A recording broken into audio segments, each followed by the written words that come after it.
नमस्ते, जय हिंद। मैं Jyoti Singh do study channel पे एक बार फिर से आपका स्वागत करती हूँ। अब हम आज जो चैप्टर पढ़ रहे हैं उससे रिलेटेड बहुत इंपॉर्टेंट टॉपिक है कपड़े। 3 चीजें सबसे इंपॉर्टेंट होती हैं, रोटी, कपड़ा और मकान। तो हमारा ऑल ओवर जो था उसके अंदर हम सबसे पहले पढ़ेंगे आज कपड़ा। कपड़ा कैसा होता है, क्यों होता है? हमने अपनी लाइफ में बहुत सारे कपड़े पहने। नॉर्मली अगर हम बात करें सूती कपड़े, कॉटन की अगर हम बात करें, सिल्क के कपड़े, बहुत सारे ऐसे कपड़े पहने जिनकी हमें पहचान भी नहीं होती। कुछ कपड़ों में धागों की कढ़ाई, बुनाई, सिलाई ये सब क्या होती है, डिफरेंट होती है हर तरीके से। अगर ऊनी कपड़ा है तो उसमें डिफरेंट तरीके से कढ़ाई बुनाई कर रखे होंगे। अगर वो क्या कहते हैं सूती कपड़ा है तो उसके अंदर धागे जो लगे होंगे वो डिफरेंट टाइप से लगे होंगे। तो ये जो हमारा एनआईओएस का जो सबसे इंपॉर्टेंट टॉपिक होम साइंस का है वो है आज हम वस्त्र पढ़ेंगे। वस्त्र निर्माण चैप्टर नंबर 24 कि वस्त्रों का निर्माण कैसे होता है, क्योंकि हर एक वस्त्र एक ही क्राइटेरिया और एक ही स्थिति और एक ही बुनाई से नहीं होता। वस्त्रों की क्वालिटी अलग होती है, धागों की क्वालिटी अलग होती है और हर चीजों की क्वालिटी अलग होने के बाद उनको मिक्स किया जाता है, उनकी कढ़ाई, बुनाई और सिलाई की जाती है। तो चलिए हम अपने चैप्टर की तरफ चलते हैं जिसमें हम अपना पहला स्लाइड देखेंगे। अकॉर्डिंग टू वस्त्र क्या है, वस्त्र होता क्या है? कपड़े का कोई भी टुकड़ा वस्त्र कहलाता है। कोई भी टुकड़ा, छोटा मोटा बड़ा, किसी भी तरीके का कोई भी कपड़े जैसे रिलेटेड हो वो हमारा क्या हो जाता है, कपड़ा हो जाता है। प्रक्रिया, पोशाक बनने से पहले रेशों और धागों को वस्त्र का रूप दिया जाता है। अब रेशों की अगर हम बात करें, आपने कभी अपनी लाइफ में कभी सुना हो कि जैसे कॉटन होता है, कॉटन को जब खेतों से लाया जाता है तो उसकी कताई की जाती है। कताई करने के बाद उससे धागे बनाए जाते हैं और फिर धागों को जोड़ करके पूरा क्या बनाया जाता है, कपड़ा बनाया जाता है। तो रिलेटेड टू अगर हम बात करें तो रेशे, अगर हम बात करें तंतु और धागों, इनको जोड़ करके एक प्रॉपर एक सुंदर सा प्यारा सा क्या बनाया जाता है, कपड़ा बनाया जाता है। आप ये देख सकते हैं क्लोथ, ये सब किससे बने हुए, धागों से। धागों को कॉटन से, कॉटन की कताई करके उसको धागा बना के या सिल्क के धागों से, किसी ना किसी धागे से ये सारे के सारे बने हुए हैं। अब हमारे नेक्स्ट स्लाइड में क्या है, वस्त्र बनाने के तरीके। अब वस्त्र बनाने के काफी सारे तरीके हैं। रिलेटेड टू अगर हम बात करें तो उससे पहले हम पिक्चर को डिस्कस कर लेते हैं। ये देखिए, ये जो पिक्चर दी गई है इसमें आप देख सकते हैं कि जो शिप है वो हमें क्या देती है, वुल देती है। शिप का वुल इकट्ठा होता है, इकट्ठा होने के बाद हम उससे ऊनी कपड़े बनाते हैं। उनसे हम पहले उसको धागा बनाएंगे, उसको मोटे मोटे धागे बनाएंगे, धागे बनाने के बाद बुनाई करेंगे, उसके बाद वो एक प्रॉपर गर्म कपड़ा, मफलर हो गया या फिर हम बात करें स्वेटर हो गया, ये सारी चीजें बुनी जाती है।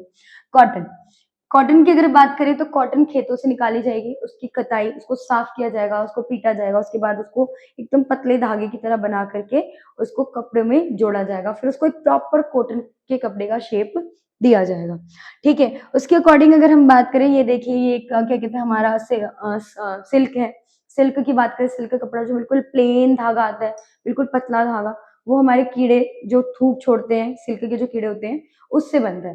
तो ये सारे डिफरेंट टाइप ऑफ धागे हैं जिनसे क्या बनता है हमारा कपड़ा।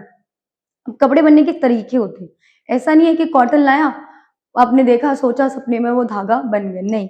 उसको क्या किया करना पड़ता है। अगर हम बात करें, वस्त्र कई तरीके से बनते हैं। मुख्य तरीके हैं वीविंग, ठीक है, निटिंग, नॉन वोवन, अगर हम बात करें ब्रीडिंग और नेट और लेस, ये हमारे तरीके हैं हर एक धागे को, हर एक कपड़े को अलग अलग तरीके से बनाने में। तो चलिए हम अपने उन टॉपिक्स के ऊपर चलते हैं जिससे कपड़े बनते हैं। तो हमारी नेक्स्ट स्लाइड हमें बताती है पहला तरीका विविंग, ठीक है, बुनाई। इसमें क्या होता है, इस तरीके में धागों के दो समूहों को समकोण पर एक दूसरे के ऊपर नीचे गूंथा जाता है। नॉर्मली अगर हम बात करें तो ऊपर नीचे गूंथते हैं, जैसे हमारी क्या कहते हैं, एक धागा ऐसे है और एक धागा नीचे है। नॉर्मल एक धागा ये रहा और एक धागा ऐसे, फिर एक धागा ऐसे, फिर एक धागा ऐसे, इस तरीके से ऊपर नीचे करके क्या करते हैं, उसको गूंथते हैं। वीविंग से बने कपड़े मजबूत होते हैं, बहुत ज्यादा मजबूत होते हैं, वो जल्दी फटते नहीं है, उसमें जल्दी छेद नहीं होता और वो जल्दी खराब भी नहीं होते। अब वो होते कौन से, पॉपलिन, डेनिम। डेनिम जो जींस के कपड़े ब्लू कलर का बनता है जिसमें बॉयज और गर्ल्स दोनों पहनती हैं, वो आपने देखा वो कितना हार्ड कपड़ा होता है, बहुत अच्छा होता है और नॉर्मली वो जल्दी फटता भी नहीं है, वो जीन्स के कपड़े का होता है। और अगर हम बात करें कैम्ब्रिक, कैम्ब्रिक पैंट वाला कपड़ा होता है, जिस जो पैंट्स बहुत हार्ड शेप वाली पैंट्स आती है जींस की, उनको हम कैम्ब्रिक बोलते हैं। ये वो कपड़े हैं नहीं तो जल्दी फटेंगे और ना ही जल्दी उनमें कोई छेद होगा और ना ही वो कभी खराब जल्दी होते। रीजन, वो मजबूत होते हैं। इस और क्योंकि उसको एक धागे को नीचे रखा जाएगा, एक धागे को ऊपर, और ऐसे क्रिस क्रॉस करके उसको क्या किया जाएगा, वेविंग बनाई जाएगी। अब हम बात करें नेक्स्ट टॉपिक, दूसरा तरीका है निटिंग। अब निटिंग होता क्या है, आपने कभी घर में देखा हो कि मम्मियाँ क्या करती है, दो सिलाई लेती हैं और दो सिलाइयों को गूंथ करके एक प्रॉपर स्वेटर, मफलर बना दिया या टोपी बना दी ऊनी, वो होती है हमारी निटिंग। ठीक है, इसमें एक ही धागे से फंदे बना करके उन्हें आपस में गूंथ कर कपड़ा बनाया जाता है, जैसे स्वेटर। एक ही धागा होगा, एक ही ऊन होता है, दो सिलाई होती है, उसी धागे को गूंथ कर निकाल कर उसको इस तरीके का शेप दिया जाता है। वो देखने में बहुत सुंदर शर्ट की शेप में और ऊनी और गर्म होता है। विशेषता, इससे बने कपड़े में बहुत लचीलापन आता है और उसकी देखभाल करना आसान भी होता है। अब देखिए, नॉर्मली देखा होगा कि स्ट्रेचेबल होता है ऊनी कपड़ा, अगर आप उसको खींचेंगे ना तो उसमें होल दिखेगा। रीजन, वो स्ट्रेचेबल बना है, धागा एकदम स्ट्रेचेबल है, अगर आप उसे खींचेंगे तो आराम से खिंच जाएगा और इसकी देखरेख करना भी बहुत आसान होता है। नॉर्मली प्रेस करने की जरूरत नहीं है। अगर हम बात करें, हाँ इसमें प्रॉब्लम भी कुछ होती है कि अगर हम उसको धोएंगे तो उसको सूखने में भी क्या लगता है, काफी टाइम, जो कि सर्दी में बहुत ज्यादा दिक्कत और परेशानियों का सामना करना पड़ता है। उपयोग, हौजरी के कपड़े, जैसे अगर हम बात करें अंतर वस्त्र, टी शर्ट और मोजे। मोजे देखा होगा, टी शर्ट्स जो नॉर्मली, जैसे अगर हम बात करें सर्दी में काफी बॉयज और गर्ल्स टी शर्ट पहनते हैं, ऊनी टी शर्ट पहनते हैं जिससे ठंड ना लगे। मोजे, और हमारे सॉक्स की बात की जाए, वो भी गर्म होते हैं, वो भी ऊन के धागे से ही बनते हैं। तो इस प्रक्रिया को और इसमें मिलने वाले एग्जाम्पल को हम क्या बोलते हैं, निटिंग द्वारा बनाए गए कपड़े। ठीक है, ये देखिए, ये रहा, ये नॉर्मली पिक्चर भी दिखाई गई है जिसमें दो सिलाई है, एक ऊन है, उससे पूरा गुथा जा रहा है, उसको एक प्रॉपर बना करके ड्रेस, टोपी बना करके तैयार कर दी गई है। अब हम बात कर रहे हैं अन्य तरीके। अन्य तरीके में नॉन वोवन। नॉन वोवन ये वस्त्र बिना बुने सीधे रेशों से तैयार किए जाते हैं। रेशों को गोंद, ताप, दबाव से आपस में क्या कर दिया जाता है, जोड़ दिया जाता है, जिसमें नॉर्मली बुनना नहीं होता, या तो गोंद से चिपका दिया जाता है या फिर गर्मी की वजह से जैसे पिघल जाते हैं, सिल्क के कपड़े जल्दी हो जाते हैं, नायलॉन की अगर हम बात करें, वो भी कपड़े क्या होते हैं, पिघलते हैं, तो इनको जला करके, ताप दे करके इनको आपस में क्या कर दिया जाता है, जोड़ दिया जाता है। इसमें बुनाई करने की जरूरत नहीं पड़ती है। अगर हम ब्रेडिंग की बात करें, ये उस तरीके से है जैसे बालों की चोटी, तीन शेप, तीनों को गुथ कर दिया, ऐसे बनाया जाता है। इसका उपयोग जूते के फीते बनाने के लिए किया जाता है। जो हमारे जूतों में फीते होते हैं वो भी एक नॉर्मल मोटा सा होता है, अब उसको भी हम चोटी की तरह ही तो गूथते हैं, तीन तीन चार चार शेप देते हैं, ऐसी चोटी की तरह इसको गूथा जाता है। नेट, ये जालीदार कपड़ा होता है, बहुत ज्यादा, मतलब आर पार ट्रांसपेरेंसी होती है, आप देख सकते हो कि आपके उस कपड़े को आपने अपनी आंखों के सामने लगाया, सामने क्या है वो आपको नजर आ जाएगा प्रॉपर्ली। तो जालीदार कपड़ा होता है, इसमें धागों को गांठ लगाकर जोड़ा जाता है। और मच्छरदानी इसका एक आम उदाहरण है। सिंपल, मच्छरदानी एकदम जाली वाली होती है, इसके अंदर मच्छर नहीं घुसते, इतना भी वो क्या कहते हैं, होल बड़ा नहीं होता, बट ये है कि सामने वाली चीज बिल्कुल साफ साफ और आर पार दिखती है। लेस, यह एक सुंदर और जालीदार डिजाइन वाला कपड़ा होता है जिसका उपयोग कपड़ों की सुंदरता बढ़ाने के लिए किया जाता है। काफी सारी चुन्नियां होती हैं, लेडीज में आपने देखा होगा कि सूट होता है, सूट के कॉर्नर में, चुन्नी में सुंदरता दिखाने के लिए लेस को लगाया जाता है, और लेस प्रॉपर नहीं बना होता, इसमें भी कहीं ना कहीं होल होते हैं छोटे छोटे, सुंदर तरीके से बनाया जाता है, कपड़ा देखने में क्या लगे, बिल्कुल अट्रैक्टिव लगे। तो ये होता है हमारा लेस। ठीक है, अब हम चलते हैं आगे के टॉपिक पे। तो जो हमारा आगे का टॉपिक है वो है विविंग से जुड़ी जरूरी बातें। अब विविंग होती क्या है, हमने पढ़ तो लिया है कि विविंग है क्या। अब ये क्या है, ताना, कपड़े की लंबाई में इस्तेमाल होने वाले धागे। अब कपड़े की लंबाई की अगर हम बात करें तो वो ऐसा लंबा है, तो लंबे होने का धागा एक होगा। बाना, कपड़े की चौड़ाई में इस्तेमाल होने वाले, मतलब चौड़ाई की अगर हम बात करें तो ये ऐसे इस्तेमाल होगा। अब ये दो धागे बन गए ताना और बाना, ताना लंबाई में होगा और बाना चौड़ाई में होगा। अगर हम किनारी की बात करें तो कपड़े के दोनों लंबाई वाले किनारों को किनारे कहते हैं। ये कपड़े को मजबूत बनाते हैं। अब सिंपल सीधी एग्जांपल की अगर हम बात करें तो ऐसे कुछ टाइप का कपड़ा होता है, ठीक है, और एक कपड़े में यहाँ पे पहले से बुनाई हो रखी होती है ताकि बाद में धागा खुले नहीं और कपड़ा खराब ना हो, इस तरीके से बनाया जाता है। सूत गणना, थ्रेड काउंट, 1 वर्ग इंच कपड़े में ताने और बाने के धागों को कुल संख्या में लिया जाता है कि नॉर्मली हमें इतनी सेंटीमीटर का कपड़ा बनाना है तो ताना और बाना धागा कितना चाहिए हमें चौड़ाई और लंबाई बनाने के लिए, पहले उसको इकट्ठा किया जाता है। फिर सूत गणना कहते हैं, इससे कपड़े की गुणवत्ता और टिकाऊपन का पता चलता है। अब नॉर्मली ये नहीं कि बिल्कुल हल्के में कर दिया फिर बाद में वो धागा खुल गया, वो पूरा कपड़ा खराब हो गया। उसको प्रॉपर एकदम डिट्टो अगर हम बात करें तो प्रॉपर वे में बनाया जाता है, कोई भी धागा छोटा बड़ा नहीं होगा, सारी चीजें एकदम सिस्टमैटिक होंगी और उसको चारों तरफ से क्या कर दिया जाएगा, ब्लॉक कर दिया जाएगा ताकि वो धागा खुले ना और लोगों को पहनने में उसे परेशानी भी ना हो। तो इसे हम बोलते हैं विविंग, विविंग से जुड़ी चीजें। अब हम नेक्स्ट स्लाइड में चलते हैं, तो इसमें देखिए, अब इसमें हम बात करें कपड़े बुनने की प्रक्रिया, the viewing process. Normally picture से रिलेटेड देखिए, ये विविंग प्रोसेस मशीन है किसकी, धागे बनाने की। नॉर्मली इसमें धागे बनाने के लिए कॉटन डाला जाता है, ठीक है। उसके बाद वो क्या करता है कि जितना भी उसमें सुकड़ापन है या बिल्कुल इकट्ठा है उसको बिल्कुल एक एक एक एक अलग कर दिया जाता है। फिर धीरे धीरे धीरे धीरे धीरे वो कपड़ा बनना शुरू हो जाता है। रिलेटेड टू अगर हम बात करें कपड़े की बुनाई, अगर हम बात करें करघे लूम पर होती है, करघे कुछ इस टाइप की मशीन होती है, ये मशीन है, ये मशीन है। बीच में अगर हम बात करें यहाँ पे बनी हुई है, शेप्स बनी हुई है, स्पेस दिया हुआ है कि धागा आराम से इजीली इसके अंदर जा सकता है, साइड बाय साइड हम धागा कर सकते हैं। इस तरीके का एक मशीन होता है जिसको हम बोलते हैं लूम मशीन। कुछ ताने के धागों को ऊपर उठाया जाता है, ऊपर उठाया जाता है, फिर नीचे किया जाता है। मशीन ऐसे और ऐसे फिर ऐसे होती है, ठीक है। उसके बीच बनी जगह से बने का धागा एक और से दूसरी ओर निकल जाता है। नॉर्मली फॉर एग्जांपल देखें तो धागा यहाँ रखा गया, देन ये धागा इधर निकल गया, आधा धागा इधर रह गया और आधा धागा इधर रह गया। तो इस तरीके से मशीन का इस्तेमाल किया जाता है। फिर बने के धागे को एक कंघी जैसे औजार से ठोक कर किया जाता है। कंघी जैसा औजार मतलब बिल्कुल एकदम क्लियरिटी आए धागे के अंदर, बिल्कुल दिखना चाहिए वो बिल्कुल साफ सुथरा, आर पार आस पास जो उसकी चीजें इकट्ठी ना हो, इस तरीके से उसे कंघी की तरह इस्तेमाल किया जाता है। ये प्रक्रिया जब हाथ से होती है तो इसे हथकरघा कहते हैं। जब हाथ से बनाई जाती है, वो तो मशीन ही है बट उसमें क्या कहते हैं लोग ज्यादा लगते हैं। एक मशीन पे एक पर्सन बैठेगा, वो उसको बार बार क्या कहते हैं आस पास करेगा या आगे पीछे करेगा जिससे वो बनेगा, तो इसको हम बोलते हैं हथकरघा, जिसको बोला जाता है हैंडलूम्स। और अगर वो मशीन बनी है या इलेक्ट्रॉनिक मशीन है तो उसको बोलेंगे पावर लूम। मतलब किसी पर्सन की बैठने की जरूरत नहीं है, वो ऑटोमेटिकली है, वो धीरे धीरे धागे को चेंज भी करेगी, मशीन चेंज भी होगी, उसमें कंघी टाइप में शेप भी आएगा और उसको क्लियरिटी मिल जाएगी। इसको हम बोलते हैं कपड़े बुनने की प्रक्रिया।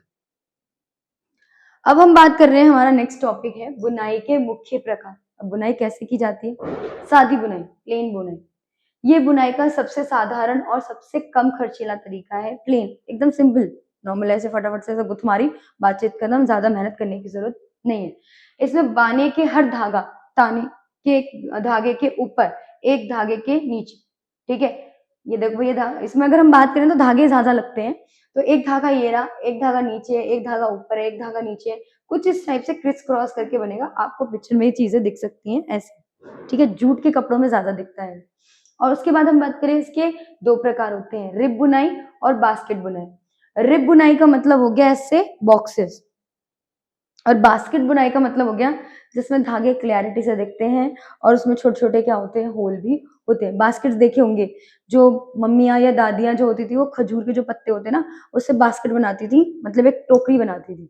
तो वो बास्केट बुनाई देखी होगी कि किस तरीके से उसको बनाती है, 3-4 तरीके के वो उसके पत्ते लेती हैं, फिर उसको क्रिस क्रॉस करके एक प्रॉपर क्या बना देती हैं, बास्केट बना देती है, ठीक है। इसी से रिलेटेड अब चीजें क्या है कि पुराने जमाने में बहुत सारी चीजें यूज की जाती थी। अकॉर्डिंग टू अगर देखें तो टोकरी जो थी वो खजूर के पत्तों से ज्यादा बनती थी, तो उसको बनाने के लिए कम से कम मतलब 12 पीसीज ऑफ स्लिप लिए जाते थे, पतली पतली पत्तियां, और उसको क्रिस क्रॉस करके एक सुंदर सा प्यारा सा राउंडेड शेप की अगर हम बात करें तो राउंडेड शेप का एक प्रॉपर एक बास्केट बन के क्या हो जाता था, तैयार। वो कुछ इस शेप में होता था, ऐसे नानी दादी वगैरह बनाते थे, कभी मदर ने भी बनाया हो, इस तरीके की चीजें बनती, ठीक है। टिविल बुनाई, अगर हम टिविल बुनाई की बात करें तो ये होता क्या है, टिविल बुनाई जो होती है वो क्या होती है, इसकी पहचान कपड़े पर दिखने वाली तिरछी रेखा होती है। तिरछी रेखा का मतलब ऐसे, ठीक है, इस तरीके की तिरछी रेखा है। ये बहुत मजबूत और टिकाऊ बुनाई होती है, इसलिए इसका उपयोग जीन्स और सूट के कपड़ों में किया जाता है। जीन्स और सूट का जो कपड़ा होता है ना, कभी खींचो, उसको खींचोगे ना तो वो जल्दी फटेगा नहीं, ठीक है? वो फटेगा नहीं, उसके अंदर होल नहीं हो। हाँ, वो सिलने के बाद उसकी सिलाई उखड़ जाती है, वो चीज़ अलग है। बट उसका अगर आप प्रॉपर एक कपड़ा लेंगे, तो अगर आप उसको खींचेंगे तो वो जल्दी फटता नहीं है, ठीक है? अगर हम साटिन बुनाई की बात करें तो इससे कपड़े की सतह सुंदर और चमकीली बनती है और ये बुनाई सादी और ट्विल जितनी मजबूत नहीं होती। देखो, सुंदरता है तो मजबूती नहीं है और मजबूत है तो सुंदर नहीं है। फॉर एग्जाम्पल ये देखिए, नॉर्मली अगर हम देखें तो ये हमारी नॉर्मल वो बुनाई हो गई जिसके अंदर सुंदरता नहीं है और ये वो बुनाई है जिसमें हमें क्लैरिटी से सारी चीजें दिख रही है और सुंदर भी देखने में लग रहा है, ब्लैक एंड व्हाइट। अब हम बात करेंगे कुछ विशेष बुनाई। अब कुछ विशेष बुनाई होती क्या है? अगर हम बात करें कॉर्डरॉय, कॉर्डरॉय होता है, इससे कपड़े में उभरी हुई समांतर लंबी रेखा, समांतर लंबी रेखा मतलब सीधी, ठीक है? सीधी सीधी दिखेंगी। कुछ कपड़े होते हैं ना जिसमें सिर्फ रेखाएं दिखती है, मोटा मोटा फील, अगर हम उसको टच करते हैं तो उभरा उभरा सा नजर आता है, तो उसको बोलते हैं कॉर्डरॉय, ठीक है? तौलिया, तौलिया के कपड़े में दोनों ओर धागे के फंदे होते हैं जो पानी सोखने में क्या करते हैं, मदद। घर में टॉवल होती है, टॉवल में क्या होता है कि उसमें आपने देखा होगा कि नॉर्मल अगर हम बात करें तो ये साइड जो होती है इसको ब्लॉक कर दिया जाता है, सिल दिया जाता है, ठीक है? अगर ये खुल जाए तो धागा भी धीरे धीरे खुल जाता है, लेकिन इसके धागे ऐसे होते हैं कि पानी को क्या कर लेते हैं, वो प्रॉपर सोख लेते हैं और बिल्कुल हमारा जो बाल अगर हम उससे पोंछ रहे हैं तो वो क्या हो जाता है, बिल्कुल ड्राई हो जाता है।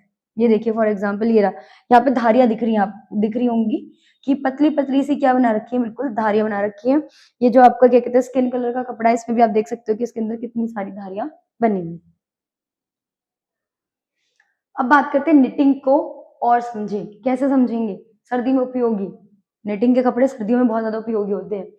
निटेड ऊनी कपड़ों में कई खाली जगह होती है जो शरीर को गर्म करने से क्या करती है, गर्माहट देती है, कैद करती है कि ठंडी हवा हमारे शरीर में ना आए और हमारे शरीर की जो हीटनेस है वो भी बरकरार रहे। तो ये फैसिलिटी देती है, ठीक है? निटिंग की बनावट की अगर हम बात करें, क्रॉसेस, क्रॉसेस फंदों की आड़ी लाइन, आड़ी लाइन मतलब हॉरिजॉन्टल की अगर हम बात करें, दो सिलाई है उसको एक ही धागे में ऐसे ऐसे करके आड़ी लाइन बनती जाएगी, सीधी लाइन। उसके बाद अगर हम बात करें वेलेस, फंदों की खड़ी लाइन, आड़ी टेढ़ी, ये दो तरीके की लाइन होती है, लेकिन यूज सिर्फ एक ही धागे का किया जाता है, ऐसा नहीं कि बार बार धागे इस्तेमाल किए जाते। फॉर एग्जाम्पल ये देखिए, जो स्वेटर है अगर हम इसे खींचेंगे ना, प्रॉपरली खींचेगा, उसके अंदर जो होल होगी ना वो दिखेगा, होल छेद जो भी है वो दिखेगा। हमने मफलर के अंदर भी देखा है कि वो बहुत लाइटली होता है, किसी के हाथ में बिल्कुल इजीली फिट हो जाता है। रीजन, ये बहुत फ्लेक्सिबल होता है, बहुत ज्यादा फ्लेक्सिबल होता है कि किसी की भी बॉडी में वो जाके फिट इजीली हो सकता है। अब चलिए इसमें डिफरेंशिएशन कर लेते हैं, किसके अंदर, वीविंग और निटिंग के अंदर क्या क्या डिफरेंशिएशन होता है, क्या क्या अंतर होता है और कैसे किया जाता है। तो फर्स्ट इज, अगर हम बात करें धागों की संख्या, धागे किसमें कितने होते हैं? विविंग में धागे और निटिंग में धागे। विविंग में दो समूह ताना और बाना होते हैं, एक नीचे एक ऊपर, एक नीचे एक ऊपर, ये होता है ताना बाना, किसमें, हमारे विविंग में। निटिंग में एक ही धागा होता है, जैसे हमने बात की ऊनी धागे की, वो एक ही धागे से पूरा कपड़ा बनके, पूरा स्वेटर बनके तैयार हो जाएगा। खिंचाव, लचीलापन, विविंग में कपड़ा मजबूत और स्थिर होता है, खींच नहीं सकते आप उसको, बिल्कुल स्ट्रेचेबल नहीं होता वो, उसके अंदर कोई होल भी नहीं दिखेगा, कोई छेद भी नहीं दिखेगा और स्पेस भी नहीं दिखेगा, बिल्कुल भी उसको मतलब फाड़ नहीं सकते। लेकिन जो नेटिंग होता है उसका कपड़ा लचीला और खिंचावदार होता है, बिल्कुल फ्लेक्सिबल होता है, खींच दो होल भी दिखेगा, उसके अंदर का स्पेस भी दिखेगा और सारी मेहनत भी दिखेगी। देखभाल, बहुत जरूरत, धुलाई और इस्त्री की जरूरत होती है इन कपड़ों को। अगर एक बार खराब हो गए तो पहले उसको धो, अच्छे से साफ करो अच्छी तरीके से, उसके बाद उस पे क्या लगाना है, इस्त्री लगानी है, वो प्लेन हो जाएगा तब वो पहनने में अच्छा लगेगा। अदरवाइज अगर हम उसको ऐसे खेले पहनेंगे तो वो देखने में भी बहुत अजीब सा लगेगा, उसमें सिलवटें पड़ी रहेंगी, गंदा सा लगेगा, ठीक है? और अगर हम निटिंग की बात करें तो इस्त्री की जरूरत नहीं, प्रेस तो उनके कपड़ों पे चिपक जाता है और उनका कपड़ा खराब हो जाता है, तो उसमें हमें इस्त्री की जरूरत नहीं है। किसमें अगर हम बात करें तो निटिंग में। चलिए, उपयोग, परिधान, पर्दे और चादर, बड़े बड़े थान वाले कपड़े जो होते हैं, परिधान, पर्दे लगे होते हैं घर के अंदर, चादर लगी होती है, इसके अंदर जो कपड़े इस्तेमाल होते हैं वो कौन से होते हैं, विविंग के। और निटिंग में होता है, सिंपल सीधी बात, स्वेटर, टी शर्ट और मोजे। स्वेटर जो हम ठंडियों में पहनते हैं, टी शर्ट्स और मोजे जो हम पैर में पहनते हैं, ये सब हमारे किस में आ जाते हैं, हमारी निटिंग में आ जाते हैं। तो ये डिफरेंशिएशन है दोनों के बीच का, वीविंग और निटिंग का डिफरेंशिएशन। हमने नॉर्मली चीजें, कपड़े देखे हैं, डिफरेंट टाइप ऑफ जो कपड़े होते हैं ना हमारे, वो अलग अलग तरीके के कपड़े क्या होते हैं कि हमें कंफर्ट देते हैं। अगर हमने कॉटन गर्मी में पहन रखा है देन हम बहुत ज्यादा कंफर्टेबल हैं क्योंकि हमें गर्मी नहीं लगी। लेकिन हम गर्मी में ही वही ऊनी कपड़े पहन लें तो वो हमें क्या कर देंगे, बहुत ज्यादा इरिटेटिंग कर देंगे, पसीना, रैशेस। रीजन, कपड़ों की भी अपनी एक वेराइटी होती है, कपड़ों की भी अपनी क्वालिटी होती है और उनका भी एक लेवल अप होता है कि उसके अकॉर्डिंग हम कैसे उसको पहने, कब पहने और किस लिए। मोस्ट ऑफ दी कहा जाता है और ये एज्यूम भी किया जाता है, कभी ट्राई करना, जो डार्क कलर के कपड़े जब हम गर्मी में पहनते हैं उसमें और ज्यादा क्या लगती है, गर्मी। लेकिन जो लाइट कलर के कपड़े होते हैं उसमें गर्मी हमें नहीं लगती। मौसम के अकॉर्डिंग भी हमारे कपड़े बनते हैं। तो नॉर्मली उनको बनाने का तरीका और उनको बुनने का तरीका बिल्कुल क्या होता है, डिफरेंट। हर एक कपड़ा एक जैसा नहीं बनता, सबकी क्वालिटी, क्वांटिटी और उसको बनाने का तरीका बिल्कुल क्या होता है, डिफरेंट होता है, अलग होता है। तो रिलेटेड, तो अगर हम बात करें, हम पाठ के सार पे आ गए, हमारा निष्कर्ष क्या निकला, हमने इस पूरे चैप्टर में क्या पढ़ा, कैसे पढ़ा, हम उसके बारे में बात करें। वस्त्र कई तरीके से बनते हैं, कई तरीके से, बहुत तरीके होते हैं बनाने के। कुछ घर में बनते हैं, कुछ मशीनों में बनते हैं, कुछ हाथों से बनते हैं। अगर हम बात करें नॉर्मली स्वेटर्स वगैरह, पहले जो मदर होती थी, दादी होती थी, नानी होती थी, वो हाथों से ही बना देती थी, मशीनों की जरूरत नहीं पड़ती थी। ठीक है, वीविंग, निटिंग, नॉन वोवन, ये हमारे कपड़े बनाने के तरीके हैं। वीविंग में दो धागे, ताना बाने का प्रयोग होता है और इसमें मजबूती होती है। वीविंग में दो धागे होते हैं, जीन्स का कपड़ा वगैरह हो गया, ये दो धागों वाला होता है, बहुत मजबूत होता है, जल्दी फटता नहीं है। निटिंग में एक ही धागे से फंदे बनाकर लचीला कपड़ा बनाया जाता है। नॉर्मली ऊनी कपड़े जितने भी होंगे ना वो एक ही धागे के होंगे। कभी एक्सपेरिमेंट करना कि आपने एक धागा खींचा ना, वो पूरा स्वेटर खुल जाएगा क्योंकि उसके अंदर एक ही धागे का क्या किया गया है, इस्तेमाल किया गया है। सादी, ट्विल और सटीक मुख्य, अगर हम बात करें मुख्य बुनाई, बिल्कुल सटीक, प्रॉपर और सादी। सादी सिंपल होती है। ट्विल की अगर हम बात करें, उसको घुमावदार बनाया जाता है, आकर्षक बनाया जाता है, जिससे वो देखने में भी अच्छी लगे और बिके भी और लोग उसको पसंद भी करें। ठीक है, विविंग और निटिंग से बने कपड़ों के गुण और उनके उपयोग अलग अलग होते हैं। सिंपल विविंग की अगर हम बात करें तो ये होते हैं चादर, पर्दे, जीन्स का कपड़ा, जीन्स, पैंट, शर्ट और क्या कहते हैं नॉर्मल अगर हम बात करें डेनिम होता है। ठीक है, निटिंग वाले जो बने हुए कपड़े होते हैं वो होते हैं स्वेटर। मोस्ट ऑफ दी ऊनी कपड़े होते हैं, इनके लिए अलग अलग वेराइटीज का हम नहीं देख सकते। ये ऊनी कपड़े होते हैं जो हम सर्दी के टाइम पे इस्तेमाल करते हैं। ठीक है, इससे रिलेटेड सारी चीजें आज हमने पढ़ी कि कपड़े कैसे, किस तरीके से बनते हैं।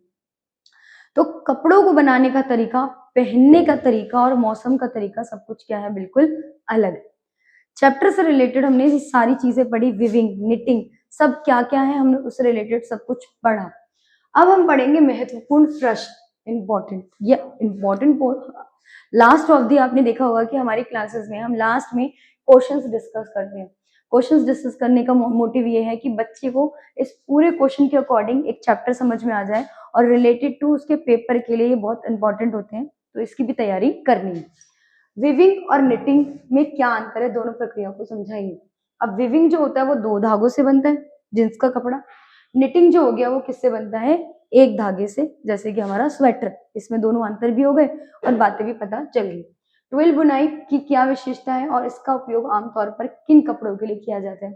ट्विल बुनाई की अगर हम बात करें तो चमकदार कपड़े होते हैं, डिफरेंट टाइप में, चोटी टाइप में उसको गूंथा जाता है जिससे वो देखने में बिल्कुल आकर्षक लगता है। बुने हुए कपड़े के संदर्भ में ताना बाना और सूत गढ़ना क्या अर्थ है। ताना और बाना, ताने की अगर हम बात करें तो लंबाई, बाने की बात करें तो चौड़ाई। एक धागे को ऊपर नीचे रखा जाता है, उसको बुना जाता है, इसको कहा जाता है ताना बाना। अब सूत गढ़ना का होता है कि उसको पूरी तरीके से एक प्रॉपर कपड़े में कन्वर्ट कर देना, तो ये होता है हमारा सूत को गढ़ना। निटेड कपड़ा अगर हम बात करें, सर्दियों में पहनने वाले क्यों उपयुक्त माने जाते हैं, कारण बताइए। अब हम ये निटेड का मतलब यही है कि निटिंग वाले जो हमारे कपड़े होते हैं, निटिंग वही है। अब सर्दी में हम उसे क्यों पहनते हैं, सर्दी में इसलिए पहनते हैं क्योंकि वो हमारे शरीर को गर्म रखता है और ठंडी हवा से हमें वो बचाता है। उसका धागा इतना मोटा होता है। और स्पेस की बात करें तो कुछ लोगों का ये मानना है कि अगर उसके अंदर स्पेस है तो हवा तो आर पार हो जाएगी, इतना भी स्पेस नहीं होता। और दूसरा, अगर हवा आर पार नहीं होगी तो हमारी बॉडी में हीटनेस ज्यादा होगी, जिसकी वजह से सर्दी का बिल्कुल भी, वो कैसे है ना, बिल्कुल कहते हैं कि अंदाजा नहीं लगेगा कि सर्दी हो रही है या नहीं हो रही। तो नॉर्मली अगर हम बात करें तो निटिंग का कपड़ा हमारे लिए जरूरी है सर्दी में, और उसके अंदर होल होना भी बहुत ज्यादा जरूरी, नहीं तो सांस फूलने लगेगी, फिर पहनने का फायदा ही क्या हो, ठंड भी लग रही है और ठंड भी नहीं भी लग रही है, तो ये चीजें बहुत ज्यादा होंगी। सटीन बुनाई से बने कपड़े चमकदार क्यों दिखते हैं, लेकिन वे सादी बुनाई की तुलना में कम मजबूत क्यों होते हैं? देखिए, सटीन बुनाई देखने में बहुत सुंदर होते हैं, गैप होते हैं, चमकीले होते हैं, ठीक है, आकर्षक होते हैं, लोगों को अपनी तरफ क्या करते हैं, आकर्षक करते हैं, चमकदार। अब ये सादी बुनाई से कैसे अलग है? सादी बुनाई को ना एकदम नॉर्मली चिपका के बुना जाता है, नॉर्मली उसमें गैप नहीं होगा, अच्छे से बुनेंगे। उनकी टेढ़ी लाइन होती है, जो सादी बुनाई होती है वो टेढ़ी लाइन में बनाया जाता है, और वो कपड़ा बहुत ज्यादा मजबूत होता है। किससे? सटीन बुनाई से बहुत ज्यादा मजबूत होता है। सटीन बुनाई का मतलब ये हो गया कि कपड़ा सिर्फ देखने में अच्छा है, लेकिन हम उसको ज्यादा टाइम तक चला नहीं सकते। और सादा कपड़ा बिल्कुल देखने में अच्छा तो नहीं है, लेकिन वो काफी लंबे टाइम तक हमें प्रोटेक्ट भी करेगा और हमारे लिए वो सही कपड़ा भी है। तो आज के चैप्टर में हमने कपड़ों से रिलेटेड बात की कि कपड़ों के कितने टाइप्स होते हैं, कपड़ों को कैसे बनाया जाता है, हर एक कपड़े की अपनी क्वालिटी होती है, एक अपनी क्वांटिटी होती है। तो इससे रिलेटेड हमने सारे टॉपिक्स को भी डिस्कस कर लिया इस क्वेश्चन के अकॉर्डिंग। आपको कोई भी एनआईएस से रिलेटेड कोई भी प्रॉब्लम है तो दिए गए नंबर पे आप मैसेज कीजिए, हमारी जो पूरी टीम है वो आपकी प्रॉब्लम को सॉल्व करेगी जल्दी से जल्दी। धन्यवाद, जय हिंद।